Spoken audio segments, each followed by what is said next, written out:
Dans ce nouvel épisode de Mythbusters, Adam et Jamie s'attaquent au mythe des armes dans les prisons. Et on vise quoi? La tête? Vous découvrirez les joies du collage et apprendrez à confectionner vous-même une arbalète en papier mortel. T'as pas le droit de me mettre en cabane. Je vais m'évader. Pendant que certains jouent les gros bras, d'autres s'en donnent à cœur joie. Tu peux me filer une serviette? En enquêtant sur les mystérieux pouvoirs de la vodka.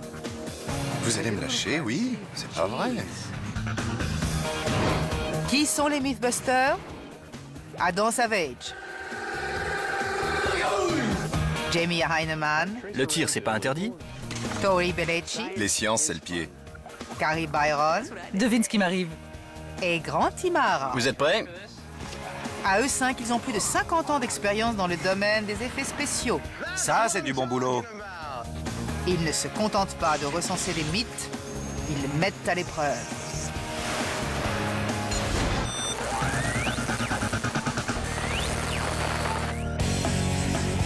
Peut-on tuer quelqu'un avec une arbalète en papier? La question vient d'un fan internaute. Sans les fans, je ne sais pas ce qu'on ferait. C'est un mythe génial.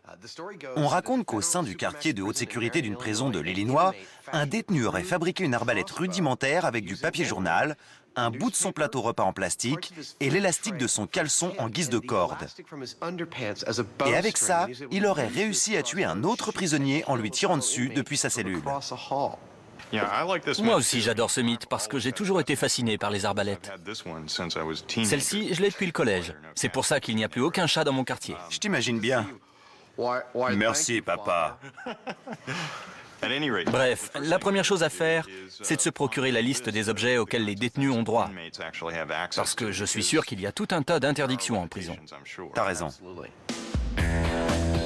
Avant d'aller plus loin, nos deux compères veulent d'abord vérifier si ce mythe est réalisable. Adam se porte donc volontaire pour passer une journée derrière les barreaux de la tristement célèbre prison de San Quentin. Bonjour, Vernel? Oui, vous êtes? Adam Savage. Vous avez une pièce d'identité? Bien sûr. Tenez. Merci et bienvenue à San Quentin. Merci. C'est possible de jeter un œil? Oui, suivez-moi. Cette prison est une véritable petite ville. Voici San Quentin. Tout ce qu'on voit là, c'est la prison. Oui, on dispose de 178 hectares. Là, on n'en voit seulement qu'une partie, à peu près 48 hectares.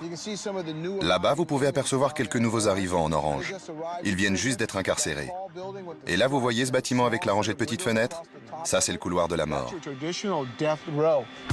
En dépit des mesures de sécurité, il semblerait que les armes soient monnaie courante derrière les barreaux. Une petite visite au musée de la prison nous en apporte la triste preuve. Je ne devrais pas le dire trop fort, mais j'ai un faible pour cette section du musée. C'est dans cette salle que nous exposons toutes les armes fabriquées en cachette par les détenus. Franchement, ça me laisse bouche bée. Je suis épaté par le niveau d'ingéniosité. À commencer par ce pistolet fabriqué à l'aide de tuyaux. C'est un vrai calibre 32, un semi-automatique à culasse mobile. Et là, ce que vous voyez devant, c'est une rallonge pour diminuer l'étincelle. Incroyable. Adam est stupéfait. Apparemment, tous les matériaux sont bons pour fabriquer une arme en prison, y compris le papier journal. On dirait un harpon en papier. C'est bien ça, non? Oui, exactement. C'est du papier journal. En fait, ils s'en sont servis pour fabriquer la hampe. Et au bout, c'est tout simplement Oui? un gobelet en polystyrène. Non. Lame en polystyrène, fléchette en papier de bonbons, pistolet en tuyaux. Jusqu'ici, le mythe de l'arbalète en papier semble tenir la route. Je vois que vous avez un harpon en papier et une arbalète. Mais est-ce que vous avez déjà retrouvé des arbalètes ou des armes de ce type exclusivement conçues en papier? Oui, j'ai déjà vu des arbalètes en papier, mais ce n'est pas très courant. Généralement, les détenus se contentent de fabriquer une corde avec les élastiques de leur caleçon, puis ils l'attachent directement au barreau de leur cellule et attendent que quelqu'un passe devant pour lui tirer dessus. Une partie du mythe est donc vraie. Il suffit juste d'un élastique pour arriver à fabriquer une arbalète en prison. Pas étonnant qu'à San Quentin, on ait interdit le port de slip kangourou. C'est donc précisément à cause du mythe sur lequel on enquête que vous avez interdit les sous-vêtements pourvus d'élastiques à certains détenus? Oui, c'est interdit pour les détenus dangereux qui s'en prennent fréquemment aux autres, parce qu'ils pourraient transformer les élastiques en armes d'appoint. Vernel, je vous remercie beaucoup pour cette visite. Vous avez la clé pour me sortir d'ici? Oui, bien sûr, Adam. Vous pourriez la sortir? Oui, je pourrais. Vous pourriez la sortir maintenant? Adam avait hâte de retrouver la liberté pour continuer d'enquêter sur ce mythe aussi effrayant qu'un couloir de prison. En quête d'informations sur le mythe de l'arbalète en papier, Jamie se rend dans une boutique de sous-vêtements. Dites-moi, je cherche des sous-vêtements comme ceux que portent les prisonniers. Vous auriez quelque chose dans ce goût-là? J'imagine qu'ils portent des sous-vêtements très basiques, sans fioritures, sans froufrou. Ça ne doit pas être des sous-vêtements très affriolants. Dommage, parce que j'ai plein de jolies choses en magasin, mais je doute que le gouvernement donne son accord. Tandis que le vendeur file en réserve, Jamie nous montre quelques articles qui ne sont pas près de franchir les portes du pénitencier. On a des slips camouflage. Celui-là n'est pas mal non plus. Il doit y avoir un message là-dessous. Me demandez pas lequel, mais... Celui-là, vous pensez qu'il aurait du succès en prison? Il pourrait vous valoir une arrestation, contrairement aux caleçons de rigueur. Je ne sais pas trop comment on va réussir à sortir l'élastique de là, mais j'imagine qu'en prison, les gars ont tout le temps d'y réfléchir. Oui, et puis la nécessité est mère d'invention. Je crois que j'ai tout ce qu'il faut. Et voilà pour vous. On cherchait des sous-vêtements de prisonniers et on a trouvé. Malheureusement, il va falloir se débrouiller avec des petits morceaux d'élastique parce que, contrairement à ce que j'avais espéré, il n'y a pas qu'un seul gros élastique dans ce type de caleçon. Mais c'est pas grave, on a tout notre temps. De retour au QG des Mythbusters, Jamie découvre qu'un autre composant de l'arbalète a été livré. Des plateaux en plastique. Ça, c'est juste pour fabriquer les flèches? Notre mythe, c'est celui de l'arbalète en papier. On n'a pas le droit de s'en servir pour l'arc. Dommage, c'est souple. Adam et Jamie ont tout ce qu'il faut pour la corde et les flèches. Reste la partie la plus délicate. Il y a un aspect du mythe qu'on a complètement écarté jusque-là et sur lequel on manque d'informations. C'est la colle. Avec de la glu, on pourrait fabriquer de la fibre de verre.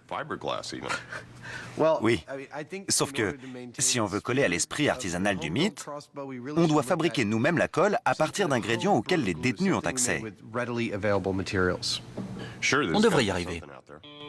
Si la colle n'est pas suffisamment forte, l'arbalète en papier risque de s'effondrer et le mythe avec. Adam et Jamie vont donc tester 4 colles différentes. La première, de type caséine, sera un mélange de lait, vinaigre et bicarbonate de soude. Ça ne fait pas vraiment de la colle. On dirait plus une pâte. Passons à la colle de farine sans levure, Non, n'en mets pas autant. de farine blanche et la grande favorite de gélatine et de glycérine. C'est celle que je préfère, c'est la plus prometteuse. Afin de tester la colle, Adam a tout prévu.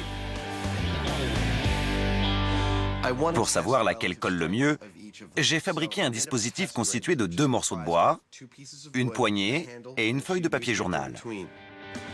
Chaque dispositif est assemblé avec une colle différente,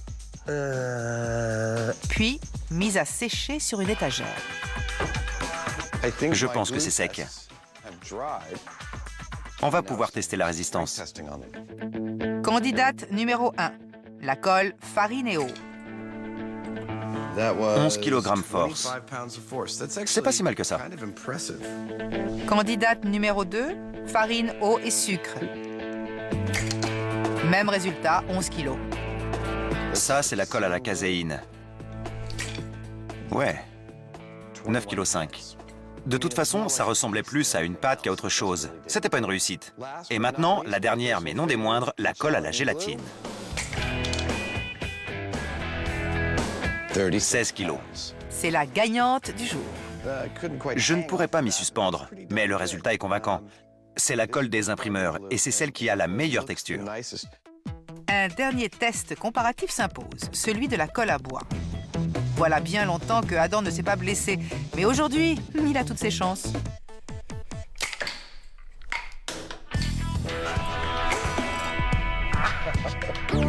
Décidément, on ne le changera jamais.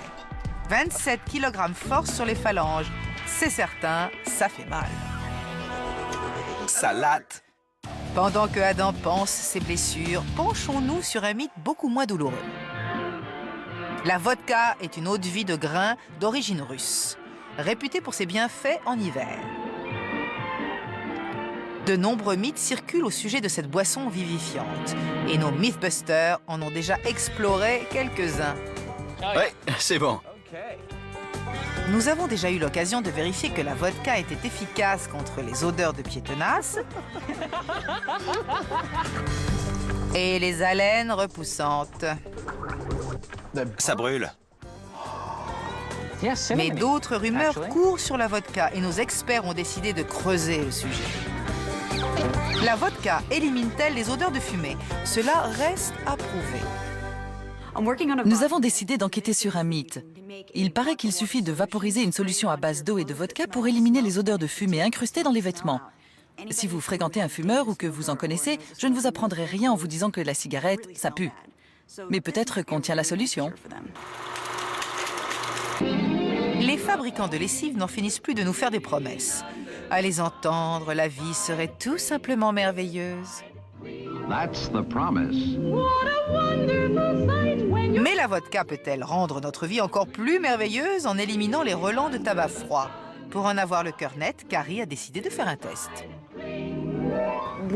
Normalement, je suis censée vaporiser une mixture à base de vodka sur les vêtements avant de les laver. À mon avis, l'odeur s'en va au lavage quoi qu'il arrive. Mais peut-être que ça marche encore mieux avec de la vodka. Pour commencer, Carrie construit un diffuseur de fumée. Je vais connecter un petit siphon à ce tube que j'ai percé pour en faire un porte-cigarette. Personne ne fume en Californie. Tu rigoles. Il y a plein de fumeurs en Californie. C'est juste que dans les bars, il faut fumer en cachette. Mais n'allez pas croire que je fréquente ces cachettes. Carrie aménage un véritable fumoir. C'est un caisson hermétique que Tori avait fabriqué pour un mythe sur la décompression explosive. On a juste la place d'accrocher 2 gilets à l'intérieur et le but, c'est de les imprégner de fumée pour qu'on puisse faire un test. Brillante idée. Munie de 2 gilets et d'un briquet, Carrie donne le coup d'envoi.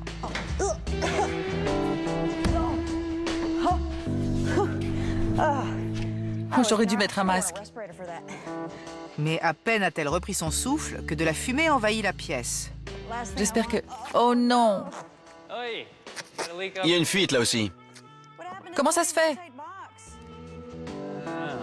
Les fuites sont réparées et le caisson ressemble désormais à un cauchemar pulmonaire.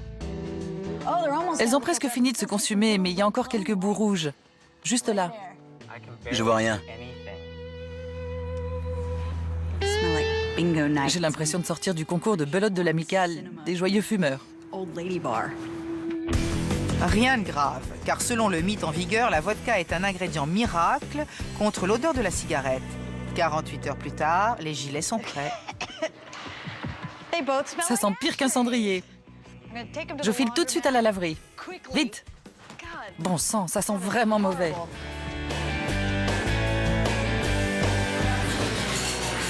Ok, c'est parti. Je mélange une dose de vodka avec 3 doses d'eau. Seul un des gilets sera vaporisé à la vodka. L'autre servira de témoin. Ça schlingue. C'est juste de la fumée. C'est comme si t'avais passé la nuit dans un bar. Oh oui, ça pue. Ou par terre dans un bar. Une dernière vérification et en machine. Je vais mettre le gilet à la vodka dans la machine du bout et l'autre dans celle de gauche. Roulement de tambour et que le spectacle commence. Pour tuer le temps pendant la lessive, voici 2-3 idées qui devraient vous plaire.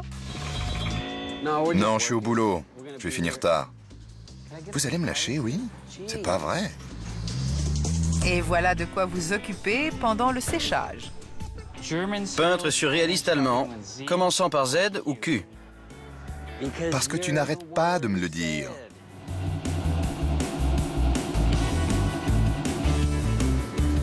C'est pas terminé? Ça y est, fini. C'est même écrit? Ok, vous savez ce qu'on va faire? Un test en aveugle. Grant, tu vas te retourner et on va te faire sentir les gilets. C'est pas une bonne idée? D'accord. Grant est l'expert olfactif officiel de l'équipe. Celui-ci a une odeur pas terrible. Et quel est le verdict pour le gilet numéro 2? Ça, c'est le moins pire des deux. Oui. Et c'est celui qu'on a aspergé de vodka. Il sent pas non plus la rose, mais... Mais c'est un peu mieux. Ouais. Plausible. Pendant ce temps, Adam et Jamie continuent d'enquêter sur le mythe d'un prisonnier qui aurait tué un co-détenu à l'aide d'une arbalète en papier. Au QG, un nouvel élément vient de tomber. J'ai un truc qui va te plaire. Un représentant officiel des prisons californiennes m'a envoyé une vidéo sur laquelle on voit un détenu, dans sa cellule, en train de fabriquer et de tirer avec une arbalète en papier. Regarde. La vidéo provient d'une prison californienne dont les cellules ultra-modernes respectent des normes de sécurité draconiennes. Even so, some inmates find ways to hurt staff or each other. Here, an inmate shows how he constructed a sophisticated crossbow-type weapon from materials the state is required to give him. Elastic from underwear, a barrel and darts from writing paper rolled tightly, a plastic spoon sharpened as a lethal point.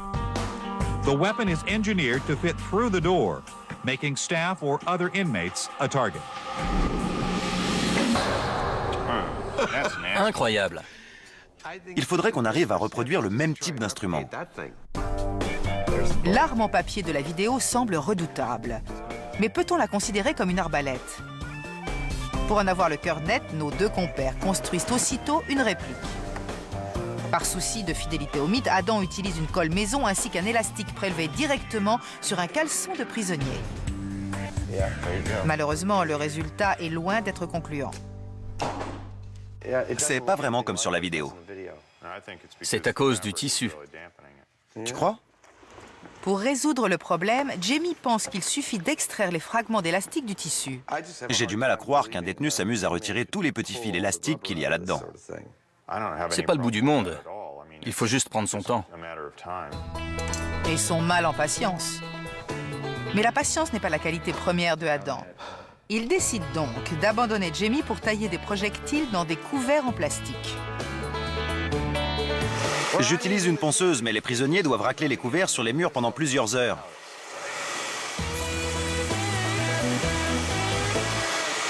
C'est bon.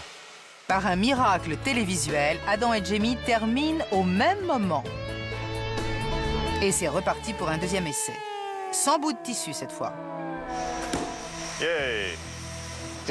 Pas mal. C'était comme sur la vidéo. Peut-être, mais le mythe reste encore à vérifier. L'idée est là, mais c'est pas vraiment ce que j'appellerais une arbalète. Ça ressemble plus à un fusil à harpon. Et si on veut respecter la logique du mythe, il faut qu'on arrive à construire une véritable arbalète. Pour en savoir davantage sur les arbalètes, Adam et Jamie rendent visite à Wayne, un expert en archerie. La différence entre une arbalète et un arc classique, c'est qu'avec un arc, le tireur doit bander la corde au maximum et rester dans cette position tout en guettant sa cible. Avec une arbalète, en revanche, il suffit d'armer le mécanisme. Comme ça, on peut dégainer quand on veut, un peu comme avec une arme à feu. Pas mal. Vous connaissez le mythe du prisonnier qui aurait fabriqué une arbalète en papier journal et s'en serait servi pour tuer un autre détenu? Non, pas du tout. Vous pensez que c'est possible? Oui, mais ça me paraît difficile. Le mythe parle d'une arbalète en papier.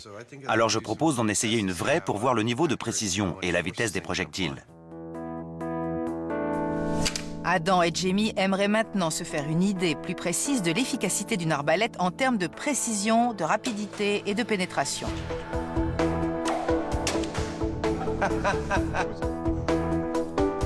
Bien joué, Jamie. Pour ce qui est des munitions, Adam a sa petite idée sur la question. Je suis toujours à l'affût d'un nouvel outil pour mon atelier. Et voici ma dernière acquisition, une balance. C'est pas merveilleux? Ça va nous permettre de déterminer le poids d'une flèche. À partir du poids et de la vitesse du projectile, Adam pourra ensuite calculer l'énergie cinétique de l'arbalète et évaluer son potentiel. 28 grammes. Jamie va maintenant tirer à travers un chronographe qui va mesurer la vitesse de la flèche en centimètres par seconde.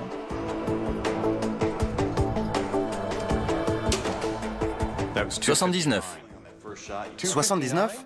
79. Sur 3 tirs, ta moyenne s'élève donc à 76 mètres par seconde. Estimée à 82 joules, l'énergie cinétique de l'arbalète est donc suffisante pour abattre un ours, sans parler d'un détenu. 76 mètres par seconde. Finalement, le mythe de l'arbalète tueuse semble tenir debout. Prêt pour la pénétration? Afin de déterminer quel projectile est le plus efficace, ils vont réaliser plusieurs essais sur une balise en cire située à 4,5 mètres, soit la largeur du couloir de la prison selon notre mythe. L'expérience débute avec une flèche standard. Apporte le mètre pour qu'on mesure. Depuis le point d'impact, on a 15 cm. 15 cm de pénétration, pas mal. Ils vont maintenant essayer avec une flèche utilisée pour la chasse. Là, on a 16 cm. C'est maintenant au tour de la flèche à couronne large. Cette flèche, qui date de l'âge de pierre, est également utilisée pour chasser. C'est mieux que les autres. Environ 20 cm. 20 cm. Tant mieux, parce que c'est la plus facile à reproduire. Avec le plateau en plastique. Verdict, messieurs? D'un point de vue purement mécanique, je me contenterai d'une pénétration de 5 cm. Un peu plus, ça fait jamais de mal. Avec une arbalète en papier, il est peu probable que le taux de pénétration soit aussi élevé. Aussi va-t-il falloir optimiser la précision pour en faire une arme fatale.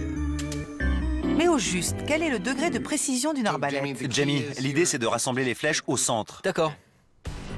À 4,50 mètres de la cible, soit la distance spécifiée dans le mythe, ce devrait être du gâteau. Regardez-moi ça. Bien joué. Je peux pas faire mieux. Non, en effet. 3 flèches et un seul trou. Pas mal. Cela signifie que l'arbalète est suffisamment puissante et précise pour tuer quelqu'un à une distance de 4,50 mètres. Il n'y a pas de doute, c'est une arme mortelle. Maintenant, reste à savoir si on peut faire aussi bien avec une arbalète en papier. Avec une ramette de papier, on peut sûrement aplatir les mouches. Mais avec une arbalète en papier, peut-on abattre quelqu'un? Je sais que tu détestes la compétition, mais on entre dans la phase de construction. On va donc construire chacun notre arbalète avec du papier journal, un élastique de caleçon, un plateau en plastique et de la colle maison. Ensuite, on les testera et on verra lequel de nous deux aura réussi à fabriquer l'arme la plus dévastatrice. Tu sais ce que je vais faire? Tricher? Ouais. Avec seulement 48 heures devant eux, Adam et Jamie concluent un accord. On peut utiliser tous les outils qu'on veut. On ne va pas s'amuser à raboter ça sur des barreaux de prison. On va partir du principe qu'avec du temps, on peut limer et aiguiser à peu près n'importe quoi. La colle est prête, alors à vos marques. Prêt? Je te promets de ne pas espionner. Tu peux espionner si tu veux, y a pas de souci. Moi, je ne vais pas me gêner. C'est parti. Adam et Jamie n'ont guère l'habitude de faire du pliage et devant leur établi, ils sont comme deux débutants. D'habitude, quand je démarre un projet, j'ai une idée assez précise des contraintes techniques que je vais devoir résoudre. Mais là, je suis obligé d'improviser au fur et à mesure. Je n'ai aucune idée de ce que ça va donner dans 2 minutes. Absolument aucune. La première étape est loin d'être passionnante. En gros, elle consiste à regarder la colle sécher. On se contentera donc d'une trêve musicale. Et surtout, ne faites pas la même chose à la maison, car mine de rien, c'est un métier. Ça devrait être bon. Allons voir comment ça avance. J'ai opté pour un modèle assez classique. La forme est celle d'une arbalète standard. J'espère que ça va fonctionner. Mais si ça se trouve, tout va s'écrouler. L'arbalète de Jamie est légèrement plus complexe. En gros, j'ai fabriqué 2 cônes rigoureusement identiques qui vont pivoter sur un axe central. Le problème, c'est que le papier n'a aucune résistance à la traction. Adam renforce donc la structure de son arbalète avec des étais en papier, tandis que Jamie solidifie ses cônes en les remplissant de boulettes de papier. C'est en quelque sorte un nid d'abeilles en papier. À la fin de la journée, l'arbalète de Adam s'est enrichie de bras, de pieds et d'une paire d'ailes. Je l'ai baptisé le Baron Rouge. On avait dit une arbalète, pas un avion. Si tout se passe comme prévu, mon arbalète devrait être relativement puissante. Mais Jamie est capable de faire mieux. Jamie a pris du retard, mais avec son arbalète, il vise la perfection. En gros, voilà ce que ça donne. On pourra l'armer en tirant sur ce cône, mais c'est pas dit que ça marche. Après une dure journée de labeur, Adam et Jamie ont mérité une bonne douche. Méfiez-vous les enfants, le papier journal, c'est salissant. Profitons de cette petite pause pour enquêter sur un nouveau mythe. La vodka est-elle un détergent efficace? To help keep my family's bathroom fresh, I fight bowl stains and odors with Dependo Automatic Toilet Bowl Cleaner. Tu peux me filer une serviette? Merci. Tori baigne dans la saleté jusqu'au cou. T'as filmé par terre? C'est quoi cette crasse? Sa mission du jour, astiquer. T'as fait quoi aujourd'hui? J'ai nettoyé la salle de bain du producteur. La vodka est-elle plus efficace qu'un détergent classique? Pour le savoir, Tori divise la baignoire en 2. Côté numéro 1, vodka et huile de coude. Côté numéro 2, détergent. C'est ma mère qui va être contente. Terminé. Alors, verdict? Si vous voulez mon avis, je dirais que le détergent est plus efficace. Mais si tout ce qu'il vous reste pour nettoyer la salle de bain, c'est de la vodka, ça devrait quand même faire l'affaire. Apparemment, la vodka peut tout faire. Mythe plausible. Pour leur deuxième et dernière journée de travail, nos 2 bricoleurs se sont levés de bonne heure pour vérifier que leurs arbalètes avaient bien tenu le coup. Adam trépigne d'impatience. Je suis gonflé à bloc. Normalement, je devrais bientôt avoir terminé. Soit Jamie fait semblant d'ignorer Adam, soit il n'est pas bien réveillé.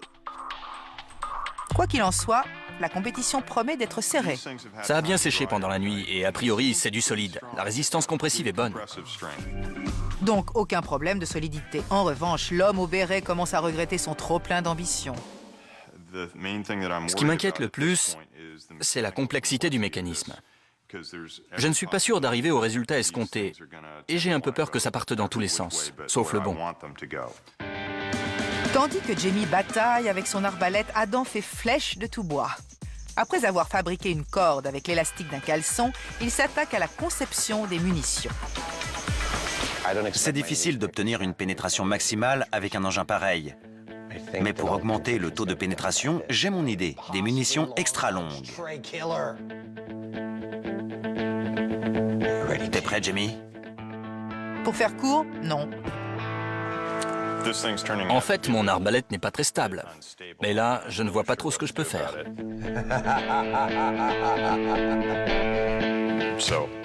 Il n'y a pas grand-chose à en dire, ni à faire. Pendant que Jamie galère, Adam s'amuse. Il profite du temps qui lui reste pour bricoler un mécanisme de détente avec les chutes du plateau en plastique.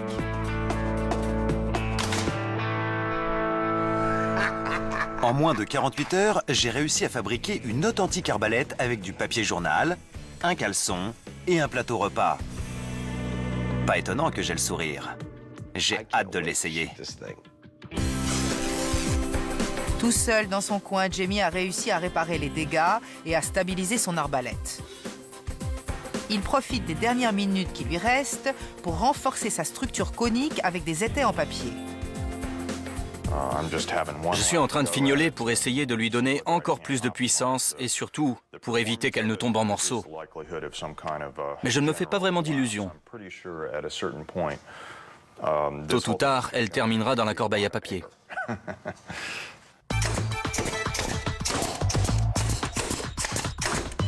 Pendant ce temps, Adam construit le décor. C'est sympa cette couleur pour une prison. Je l'ai baptisé Vert Cellule. Et voilà. T'as pas le droit de me mettre en cabane. Je vais m'évader.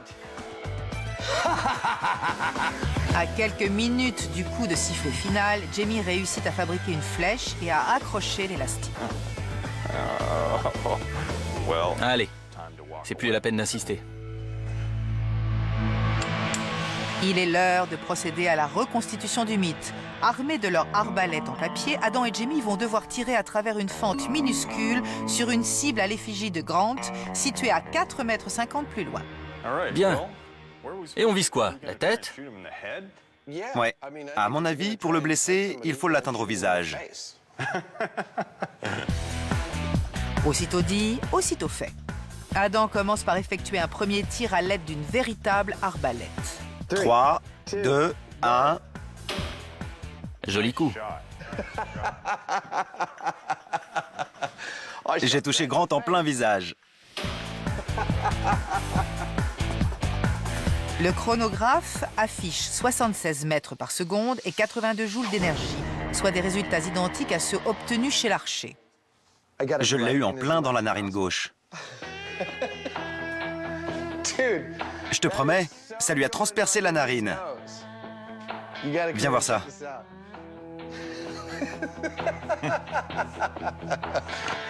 Ça va, Grant? C'est du sérieux.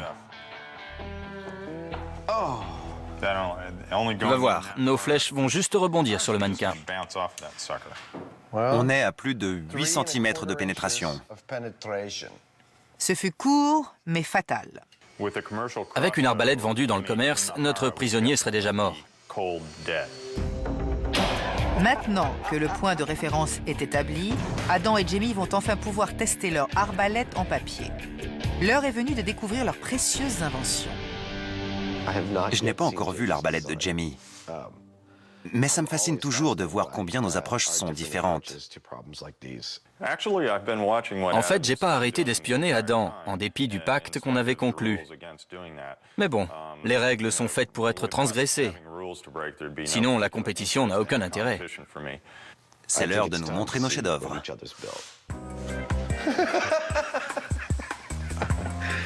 Hé mec, t'as pas peur qu'au moment de décocher ta flèche, il y ait des bonbons qui tombent de ta piñata? Désolé, je te l'ai emprunté pour faire un essai. Sérieux? Non, je rigole. Pas mal. Jamie l'invincible est-il en passe d'essuyer un échec? Avec l'arbalète d'Adam, tu pourrais assommer quelqu'un et je suis sûr qu'après, elle fonctionnerait encore. En revanche, la mienne, tu pourrais la casser en deux avec tes mains. Franchement, j'ai peu d'espoir. Jamie, t'es prêt? Et comment? Cache ta joie, tu vas effrayer le téléspectateur. Un véritable prisonnier n'aurait droit qu'à un essai. Jamie tente donc le tout pour le tout à travers la fente prévue pour le plateau repas. Prêt à enregistrer la vitesse? Oui, Oui. Ça a l'air de tenir. OK. Quand tu veux. 18. 18. C'est pas si mal. Ouais.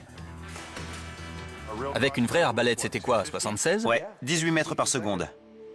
La flèche est partie bien droite. Regarde quand elle touche la cible. Le projectile a rebondi sur le front du détenu Grant avant de se planter dans la cible de derrière. Contre toute attente, Jamie ne s'est pas si mal débrouillé avec sa drôle d'arbalète. Je suis plutôt satisfait du premier tir sur cette cible. Je le trouve même plus convaincant que celui du prisonnier sur la vidéo. Jusqu'ici, c'est bon. On devrait pouvoir augmenter la vitesse. Et je suis sûr qu'on pourrait tuer quelqu'un si on arrivait à viser 2 fois de suite au même endroit. C'est un début prometteur. Mais Adam et Jamie réussiront-ils à atteindre leur cible? L'arbalète en papier de Jamie a créé la surprise. La première flèche a percuté le mannequin à la vitesse de 18 mètres par seconde. Tout le monde se moquait de moi et me demandait si des bonbons allaient tomber de ma piñata. Mais elle a tenu le coup. Avec un peu plus d'entraînement et quelques heures supplémentaires pour perfectionner mon arbalète, je pense qu'elle pourrait vraiment réussir à blesser quelqu'un. C'est l'heure de la récré et Jamie en profite pour retenter l'expérience.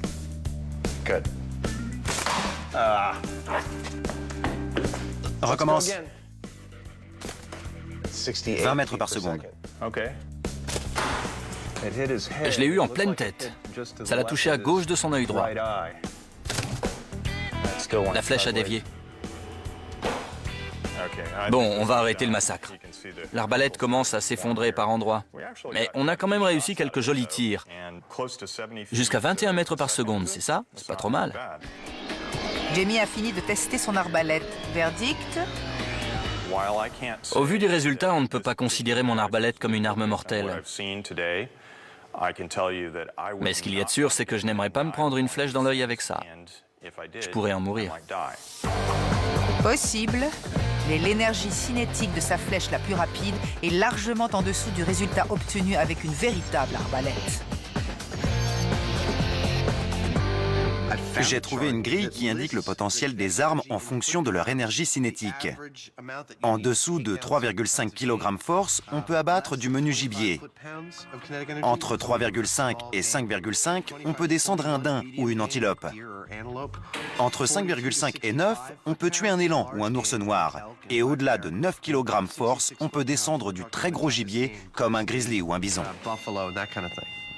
À mon avis, l'être humain entre dans la catégorie moyen gibier, parce qu'un daim adulte peut peser autant qu'un être humain. D'après les chiffres officiels, l'arbalète en papier de Jamie pourrait, au mieux, servir à chasser du menu gibier.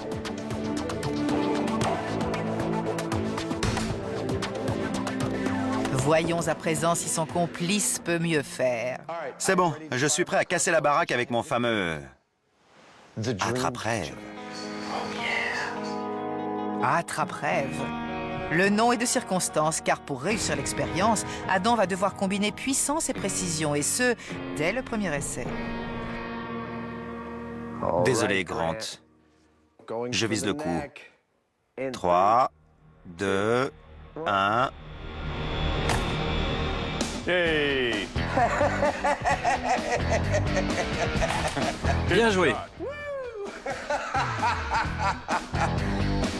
26 mètres par seconde, mon frère. Hey! Je l'ai eu dans le cou. Punaise, t'as vu ça? En plein dans la jugulaire. Elle s'est enfoncée d'au moins 2,5 cm. Oui, et en plus, c'est un matériau bien plus dense que la chair humaine. Bien joué, bien visé. C'est rentré comme il faut. Je suis trop content. C'était génial. Si je devais abattre quelqu'un, c'est la zone que je viserais en premier. Les jugulaires sont effectivement une cible de choix. Adam a réussi un tir épatant. Mais l'énergie cinétique de la flèche était-elle suffisante pour tuer un être humain? D'après mes calculs, l'énergie cinétique avoisine 1 kg force. Si on se reporte à la grille, c'est donc suffisant pour du menu gibier, mais pas nécessairement pour un être humain adulte. Oui, mais tu as touché la jugulaire et ça suffit à tuer quelqu'un. La flèche s'est enfoncée de presque 3 cm. C'est vrai. La grille a beau dire ce qu'elle veut, si tu touches le cou d'un mec, il meurt. C'est parti. Poussé par le vice de la science et de l'amusement, 28 mètres. Adam teste les limites de son arbalète. J'ai touché quoi? Le cajot de pomme. Je réessaye, je réessaye. Ouais. Je crois qu'il y a plus grand-chose à en tirer. Mais je suis monté à 28 mètres par seconde. À l'instar de Jamie, Adam n'a pas réussi à battre le record de son premier tir. En fait, c'est sur les premiers et deuxièmes tirs qu'on a tous les deux obtenu les meilleurs résultats avec nos arbalètes. C'est peut-être ça le secret du mythe. Avec une arbalète en papier, t'as qu'une seule chance. Si t'arrives à la cacher dans ta cellule, c'est déjà bien. Mais si tu tires avec, tu peux être sûr que toute la prison sera au courant. Alors t'as pas intérêt à rater ton premier tir. Ça tombe bien, Adam a réussi et c'est incontestablement le champion du jour. Tu dirais quoi au sujet du mythe? Il n'a pas vraiment été confirmé puisque malgré nos recherches, on n'a pas la preuve qu'un détenu ait été assassiné avec une arbalète en papier. On n'a même pas trouvé de cas de blessures graves. Mais je suis quand même super impressionné par la vitesse et la force qu'on a réussi à obtenir avec notre première flèche. 1 kg force, c'est quand même pas rien. Bien sûr, c'est largement en dessous des 3,5 kg force nécessaires pour abattre un être humain. Mais il n'empêche que la flèche que j'ai décochée dans le cou du mannequin aurait pu le tuer. Donc j'ai envie de dire que c'est un mythe plausible. Oui, tu as réussi un joli coup. La précision compte pour beaucoup dans ce mythe. Et tu as réussi à atteindre ta cible, donc c'est effectivement plausible. Moi, je dis que c'est plausible. Mais balèze. Je déclare donc le mythe de l'arbalète en papier plausible.